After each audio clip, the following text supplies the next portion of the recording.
কারো কাছে, পৃথিবীর কোন সৃষ্টির কাছে যাররা পরিমাণ কিচ্ছু পাওয়ার আশা করবেন না। একটু আশা করবেন আপনি কষ্ট পাবেন। কারো কাছে কোনো আশা করতে যায় না, শুধু আল্লাহর কাছে আশা করেন।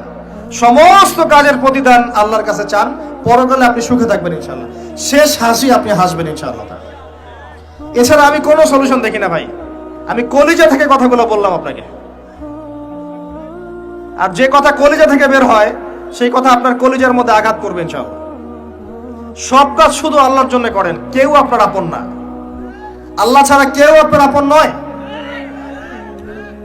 আপনি ভুল করবেন যদি আপনি অন্য কাউকে আপন মনে করেন। আপনার পলিটিক্যাল লিডার, আপনার প্রশাসনের স্যার, আপনার পরিবারের স্ত্রী, আপনার সন্তান, হাবি হাবি যা যা আছে, যদি মনে করেন আমার আপনজন, আপনি ভুল করবেন।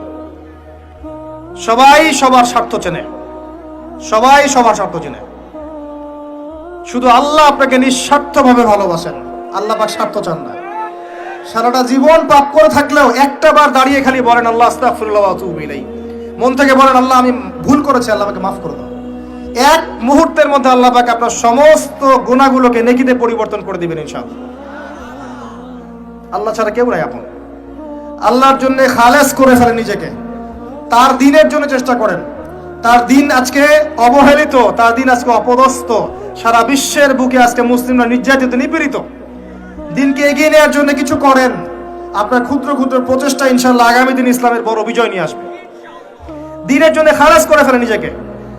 আপনার সময় আছে এখন, জ্ঞান অর্জন করেন, জ্ঞান অর্জন করেন, পড়াশোনা করেন, আলেম ওলামার কাছে গিয়ে ক্লাসিক্যাল বইগুলো পড়েন, প্রজেক্ট রেডি করেন, দাওয়াতি কাজ করেন, বই লিখেন, বক্তব্য দেন, দিনের জন্য করেন। আপনাকে আপনার দুনিয়া আল্লাহ গুছিয়ে দিবে ইনশাআল্লাহ। দুনিয়া আল্লাহ গুছিয়ে দিবে ইনশাআল্লাহ। আপনি দিনের জন্য খালাস করে ফেলেন নিজেকে, আল্লাহর দিনের হয়ে যান। এবং দুনিয়া যে কাজগুলো করবেন শুধু আল্লাহ সন্তুষ্টির জন্য করবেন, কারো কাছে কিচ্ছু পাওয়ার আশা করবেন না। দেখবেন ইনশাআল্লাহ আপনি সুখে থাকবেন। একটা পর্যায়ে গিয়ে নূহ আলাইহিস সালামকে বলতে হয়েছে রব্বি আন্নী মাগলুবুন ফান্তাসির। আল্লাহ 950 বছর দাওয়াত দিলাম, মানুষ কথা শোনে না, মানুষ শোনেই না।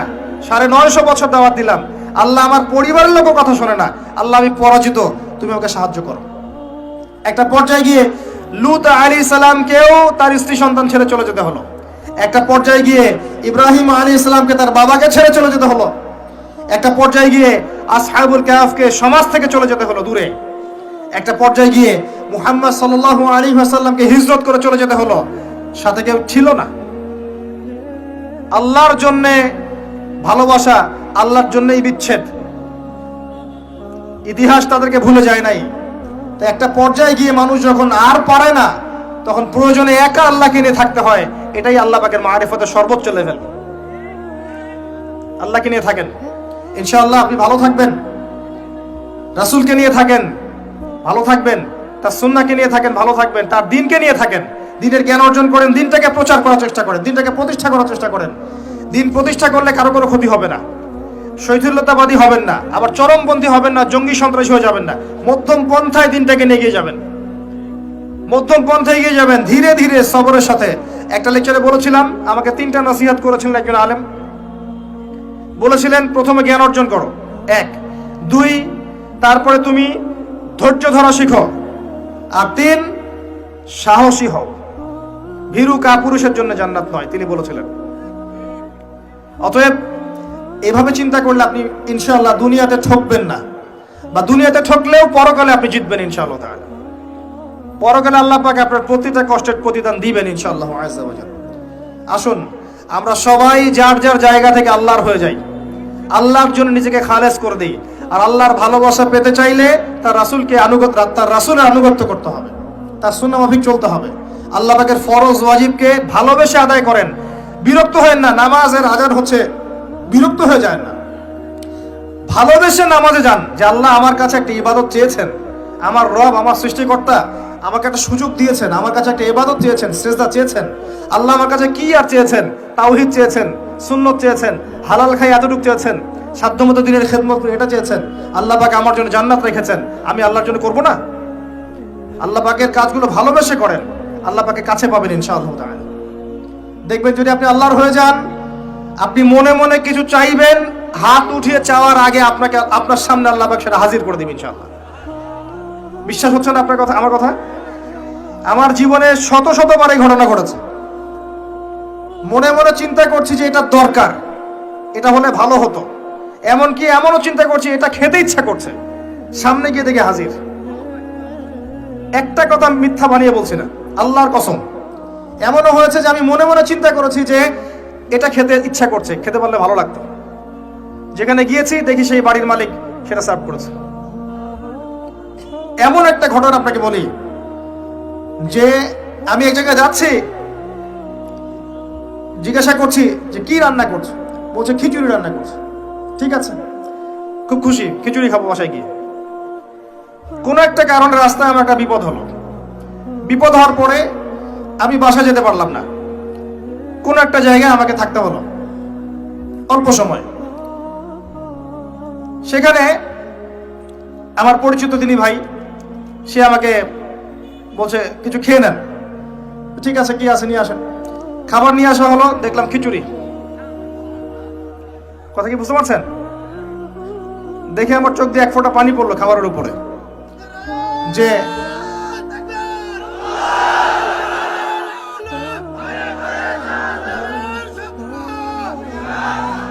দাঁড়ান, আল্লাহ পাক এতই কাছে, এতই কাছে। যদি আপনি আল্লাহর হয়ে যান, আল্লাহর জন্য খালেস করে ফেলেন নিজেকে, আপনি দেখবেন আপনি যা চাচ্ছেন আল্লাহ পাক আপনার মনের কথা শুনে নেবেন, আপনার সামনে হাজির করে দিবেন ইনশাআল্লাহ।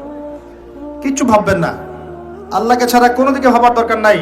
আল্লাহর দিন আজকে একটা চরম অবমাননাকর জায়গার মধ্যে আছে, আপনি বুঝতে পারছেন না। দুই চোখ দিয়ে দেখেন, সারা বিশ্বের প্রেক্ষাপটের সাথে মুসলিমদের অবস্থা মেলান, দেখবেন আমরা আর সে আগের জায়গায় নাই। আমাদের অবস্থা এখন ভালো নয়, প্রত্যেকটা দিক থেকেই ভালো নয়। ধর্মের ক্ষেত্রে না, ইকোনমিক্সে না, পলিটিক্সে না, জিও পলিটিক্সে না, সোশ্যালি না, সংস্কৃতিতে না, কোনো ক্ষেত্রেই নাই। আমরা সে আগের জায়গায় নাই এখন আর। এই জায়গায় রিগেইন করতে হলে আমাদেরকে বেসিক কাজগুলো করতে হবে। আবার নামাজি হতে হবে, আমাদেরকে আবার রোজা রাখতে হবে, আবার দিনের খেদমতের চেষ্টা করতে হবে, কোরআন শিখতে হবে, আবারও সুন্নায় ফিরে আসতে হবে। ইনশাআল্লাহ তাআলা দেখবেন আস্তে আস্তে আস্তে আস্তে এমন প্রজন্ম গড়ে উঠবে যারা ইসলামের পতাকা নিয়ে সামনে এগিয়ে যাবে ইনশাআল্লাহ। আসেন, আপনাকে আমি পারিবারিক বিষয়গুলো আর বেশি বলতে চাচ্ছি না আজকে। আর একদিন ইনশাআল্লাহ আমি টোটাল লেকচারটাই আদর্শ ইসলামিক পরিবার এবং সমকালীন ফিতনাগুলোর উপর দিব ইনশাআল্লাহ। সামনে যান, ফিতনা আপনার অর্থনীতির মধ্যেও আছে। খুব কম মানুষ আছে আমাদের এখানে যারা অর্থনৈতিক জীবনে হালাল খাচ্ছে, ম্যাক্সিমাম সুদ খাচ্ছে। অনেকেই ঘুষ খাচ্ছি আমরা, অনেকেই দুর্নীতি করছি, অনেকে ঠকবাজি করছি, অনেকে মানুষের হক নষ্ট করছি, করছি না? কারো রিজিকে যদি একটা টাকা এরকম হারাম চলে আসে, এই রিজিক দিয়ে আল্লাহর ইবাদত করলে ইবাদত কবুল হবে না। খুব সাবধান। নবীজি আগেই বলেছিলেন সাল্লাল্লাহু আলাইহি ওয়াসাল্লাম, যে সুদ খায়, যে সুদ দেয়, যে সাক্ষী থাকে, যে লিখে রাখে, সবাই সমান অপরাধী। দিব্যি আমরা খাচ্ছি। নবীজি বলেছিলেন সাল্লাল্লাহু আলাইহি ওয়াসাল্লাম, যেটা মায়ের সাথে জেনা করার মতো অপরাধ এবং আল্লাহ এবং তার রাসূলের সাথে যুদ্ধ করার মতো অপরাধ, দিব্যি আমরা খাচ্ছি, দিব্যি খাচ্ছি, পরোয়াই নাই কোনো। এক দিরহাম সুদ খেলে নবীজি বলেছেন সাল্লাল্লাহু আলাইহি ওয়াসাল্লাম 36 বার জেনার পাপ হয়, 36 বার। দিব্যি খাচ্ছি, কোনো পরোয়া নাই। তবে আলহামদুলিল্লাহ এখন এই কথাগুলো শুনে অনেক মানুষ সুদি কারবার থেকে সরে এসেছেন, আমি জানি। আমি দোয়া করি মন থেকে আল্লাহ পাক তাদেরকে বেহিসাব রিজিক দান করুন। রিজিকের মালিক কে ভাই? আমি যদি মনে করি যে আমি সুদি কারবার না ছাড়লে আমার রিজিক কমে যাবে, তাহলে আমি মনে করছি রিজিকের মালিক আমি নিজেই, তাই নয় কি? আল্লাহর উপর তাওয়াক্কুল করে ছেড়ে দিয়ে দেখেন, আল্লাহ পাক আপনার জন্য আসমান জমিনের বরকতের দরজা খুলে দেবেন ইনশাআল্লাহ। বিশ্বাস করছেন না আমার কথা? রিজিক কার হাতে? সমুদ্রের নিচে কোটি কোটি মাখলুক আছে, কে খাওয়ায়?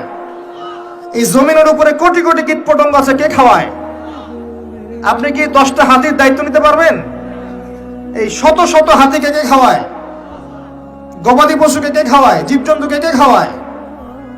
এই পৃথিবীতে কোনো মানুষ না খেয়ে মারা যেত না যদি তারা আল্লাহর বিধান অনুযায়ী অর্থনৈতিক জীবন পরিচালিত করত। যদি ওরা সুদ না খেত, সুদ খাওয়ার পর রিজিক কমে গেছে, আর তারা যদি যাকাতটা ঠিক মতো দিত, তাহলে দেখতেন দারিদ্রতা বলে কিছু থাকতো না। ধনী গরিব থাকতো, কিন্তু সবাই একটা সাম্যাবস্থায় থাকতো, কেউ একেবারে নিষ্পেষিত হতো না। কারণ যাকাত এবং ব্যবসার মধ্য দিয়ে টাকা পয়সা ঘুরতে থাকে, এক হাত থেকে আরেক হাতে যেতে থাকে। আর রিবার মধ্য দিয়ে টাকা পয়সা এক শ্রেণীর মানুষের হাতে চলে যায়, ধনীদের হাতে চলে যায়, আর গরিবরা আস্তে আস্তে দারিদ্রতার অতল তলে যেতে থাকে। আপনার অর্থনৈতিক জীবন ঠিক নাই, দেখবেন এখানে ফিতনার শেষ নাই। অন্যদিকে আসেন, আপনি সামাজিকভাবে দেখেন, সামাজিক জীবনে ফিতনার শেষ নাই। খেয়াল করে দেখেন আত্মীয়তার সম্পর্কগুলো নষ্ট হয়ে যাচ্ছে। খেয়াল করে দেখেন এখন টাকার জন্য সন্তান বাবাকে হত্যা করে, সন্তান মাকে হত্যা করে, ভাই ভাইকে হত্যা করে, বোন বোনকেও হত্যা করছে। প্রতিবেশীর হক আমরা দিতে পারছি না, আত্মীয়তার হক দিতে পারছি না, জমি নিয়ে দ্বন্দ্ব, বাড়ির সীমানা নিয়ে দ্বন্দ্ব, ব্যবসা নিয়ে দ্বন্দ্ব, দ্বন্দ্বের শেষ নাই। এটা সোশ্যাল জীবনে হচ্ছে। আবার ইকোনমিক সেকশনে এমনও হচ্ছে, ব্যবসা করছি হালাল মনে করে, এখানে সুযোগ বুঝে সিন্ডিকেট করছি, মজুতদারি করছি, ইচ্ছা করে দাম বাড়িয়ে দিচ্ছি, মানুষকে বিব্রত করছি, গভর্নমেন্টকে বিব্রত করছি, এগুলো আমরা কৃত্রিম সংকট তৈরি করছি। মাপে কম দিচ্ছি, ব্যবসা করছি, মাপে কম দিচ্ছি। অমুসলিম ব্যবসা করছে, মাপে সঠিক দিচ্ছে। অমুসলিম ব্যবসা করছে, মাপে সঠিক দিচ্ছে। অমুসলিম ব্যবসায়ী সিন্ডিকেট করছে না। একজন হিন্দু ব্যবসায়ী, আল্লাহ পাক তাকে হেদায়েত করুক, সে মাপে কম দিচ্ছে না, সিন্ডিকেট করছে না, কৃত্রিম সংকট তৈরি করছে না, মুসলিমরা করছে। রমজান মাসকে কেন্দ্র করে মুসলিমরা ব্যবসা করে নিচ্ছে, সুবহানাল্লাহ। আর মানুষ সামান্য নিত্য প্রয়োজনীয় দ্রব্যের জন্য ট্রাকের পিছনে দৌড় দিচ্ছে। কি একটা দৃশ্য, সুবহানাল্লাহ। এর ফলাফল আপনি পাবেন, মানুষের হক নষ্ট করার ফলাফল পাবেন। কিয়ামতের মাঠে এর বিচার না করে আল্লাহ পাক ছাড়বেন না। এত সহজ না কোনো কিছু। আল্লাহ পাক কিয়ামতের মাঠ রেখেছেন, রাখার দরকার ছিল, না হলে কোনো জালেমের বিচার হতো না। যত জালেম এই পৃথিবীতে পার পেয়ে গেছে, কিয়ামতের মাঠে কেউ পার পাবে না। এই জন্য আল্লাহ পাক কিয়ামতের মাঠ রেখেছেন, এবং এটা রাখা উচিত ছিল। আল্লাহ পাক শুধু গফুর রহিম নন, আল্লাহ পাক হচ্ছেন আদেল, ন্যায় বিচারক। আল্লাহ পাকের আদালত আছে। সোশ্যাল লাইফে আরো দেখবেন, যুব সমাজকে তাকাবেন, দেখবেন ম্যাক্সিমাম যুবক এখন মাদকের সাথে সম্পৃক্ত। মাদক বলতে আমি সিগারেটকেও বুঝিয়েছি। কয়টা ছেলে পাবেন স্মোক করে না? এখান থেকে শুরু করে আস্তে আস্তে গাঁজা, ফেন্সিডিল, ইয়াবা পর্যন্ত চলে যায়। ক্যাসিনোতে রাত কাটায়, জুয়া খেলে, দেখবেন আপনি মেয়ে নিয়ে ফুর্তি করছে, জেনা করছে। সমাজের দিকে তাকান, বেশি বেশি জেনা বেড়েছে। পাড়ায় পাড়ায়, মহল্লায় মহল্লায় জেনা, জেনা আর জেনা। বেশি বেশি ধর্ষণ বেড়েছে। ধর্ষণ তো বাড়বেই, কারণ পর্নোগ্রাফি যে আছে, পর্নোগ্রাফি বন্ধ না করতে পারলে ধর্ষণ বন্ধ হবে না। পর্ন ফ্রি অ্যাক্সেস, সবাই মোবাইলের মধ্যে পর্ন দেখতে পারে। যে কেউ বাসায় যাবে, দরজা বন্ধ করবে, রাত্রেবেলা শুয়ে পর্ন দেখবে, যে কেউ পারবে, কেউ বাধা দেওয়ার নাই। আর মনের মধ্যে তো আল্লাহর ভয় নাই, নামাজ রোজা হজ জাকাত তো নাই। পর্ন দেখবে, ভিতর থেকে পশু হয়ে যাবে। তখন একটা মেয়েকে তার কাছে মেয়ে মনে হবে না, গোশতের টুকরা মনে হবে। জি, যে ব্যক্তি পর্নাসক্ত, তার কাছে একটা মেয়েকে মেয়ে মনে হয় না, তার কাছে একটা মেয়েকে সম্মান দেওয়ার মানসিকতা থাকে না। তার কাছে একটা মেয়েকে মনে হয় একটা মাংসের বা গোশতের টুকরা, একে ভোগ করতে হবে, এতটুকু মনে হয়। একটা বাচ্চা মেয়েকে সে আদর করে কোলে নিতে পারবে না, তার কাছে মনে হবে এই মেয়েটাকেও পেলে ধর্ষণ করে ফেলবো। ডে বাই ডে বাচ্চাদের ধর্ষণ বেড়েছে বাংলাদেশের মাটিতে। এটার কারণ পর্নোগ্রাফি। এটা মানুষকে পশু বানিয়ে ফেলেছে। আর কিভাবে বললে আপনারা বুঝবেন? পর্ন বন্ধ না করতে পারলে যুব সমাজের অবক্ষয় ঠেকানো যাবে না। এই পর্নোগ্রাফির কারণে ধর্ষণ বেড়েছে। এর উপরে আরো আছে, এর উপরে মেয়েরা আবার জিন্স গেঞ্জি পরে ঘুরছে, বেহায়াপনার মতো ঘুরছে। রাস্তায় ঘাটে, অফিসে, শপিং মলে, বিমানবন্দরে, যে কোনো জায়গায় আপনি যান, দেখবেন মেয়েরা নগ্ন হয়ে ঘুরছে। কাপড় পরেও নগ্ন, কাপড় পরেও নগ্ন। এটা ওই নগ্ন বোঝানো হয়নি যে একেবারে কোনো ড্রেসই নাই। নবীজি বলেছেন নিসাউন কাসিয়াতুন আরিয়া, এমন এক শ্রেণী মহিলা আসবে যারা কাপড় পরেও নগ্ন থাকবে। এর ব্যাখ্যা আমাকে করার দরকার নাই আপনার সামনে, আপনি জানেন ভালো করে ব্যাখ্যা কি। কাপড় পরে নগ্ন থাকবে, এগুলো ছড়িয়ে দিচ্ছি, এগুলোকে উস্কিয়েও দিচ্ছি। এবং যখন কেউ পর্দা করতে যাচ্ছে, বলছি এ মৌলবাদী হয়ে গেছে, সন্ত্রাসী হয়ে গেছে, এ ব্যাকডেটেড হয়ে গেছে, বোরখা পরে পরীক্ষা দিতে আসছে কেন, নেকাব খোলো, এরকম করছি আমরা ওর সাথে। জি, আবার মেয়ে ছেলে ফ্রি মিক্সিং দিয়ে দিচ্ছি। ছেলে মেয়ে স্কুল লাইফ থেকে শুরু করে একদম জব সেকশন পর্যন্ত প্রতিটা সেকশনে ফ্রি মিক্সিং পর্যন্ত। গায়রে মাহরাম একে অপরের সাথে মিলেমিশে কাজ করবে। এটা হচ্ছে কাঁধে কাঁধ মিলিয়ে সমাজ বিনির্মাণ। সুবহানাল্লাহ, লা ইলাহা ইল্লাল্লাহ, লা হাওলা ওয়ালা কুওয়াতা ইল্লা বিল্লাহ। এতে করে একে পর্নোগ্রাফি, ভিতর থেকে পশু, তার উপর নগ্নতা, তার উপর ফ্রি মিক্সিং, তার উপরে আবার উস্কে দেওয়া হচ্ছে এগুলো কাছে আসার গল্প। তখন আপনি সমাজে ধর্ষণ ঠেকাতে পারবেন? জেনা ঠেকাতে পারবেন? এর ফলে পরিবার ভেঙে যাবে।